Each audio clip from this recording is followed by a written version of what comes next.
भारत में भले ही राजशाही खत्म हो गई हो, लेकिन दुनिया में अभी भी कई ऐसे देश हैं जहां आज भी राजशाही चलती है, यानी वहां का राजा ही देश का मुखिया होता है। ऐसा ही एक देश है ब्रुनेई, जहां राजशाही है। इंडोनेशिया के पास स्थित इस देश के सुल्तान हसनल बोल्किया की कुल संपत्ति और उनके राजशाही ठाठ देखकर आप हैरान रह जाएंगे। जी हां, ब्रुनेई के सुल्तान की गिनती दुनिया के कुछ अमीर सुल्तानों में होती है। बिजनेस इनसाइडर की एक रिपोर्ट की माने तो सुल्तान हसनल बोल्किया के पास करीब 14,700 करोड़ रुपए से भी अधिक की संपत्ति है। साल 1980 तक सुल्तान दुनिया के सबसे अमीर शख्स थे। उनकी कमाई का सबसे बड़ा जरिया तेल का भंडार और प्राकृतिक गैस है। सुल्तान हसनल बोल्किया सोने से जड़े महल में रहते हैं, जिसका नाम इस्ताना नुरुल ईमान पैलेस है।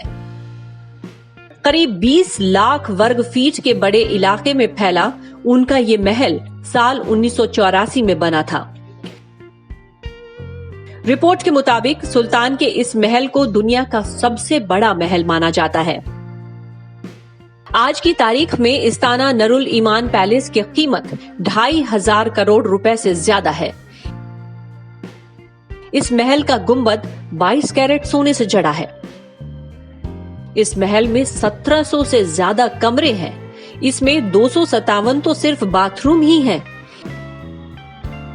इसके अलावा इस महल में 110 कारों का गैरेज, 200 घोड़ों के लिए वातानुकूलित अस्तबल और 5 स्विमिंग पूल है।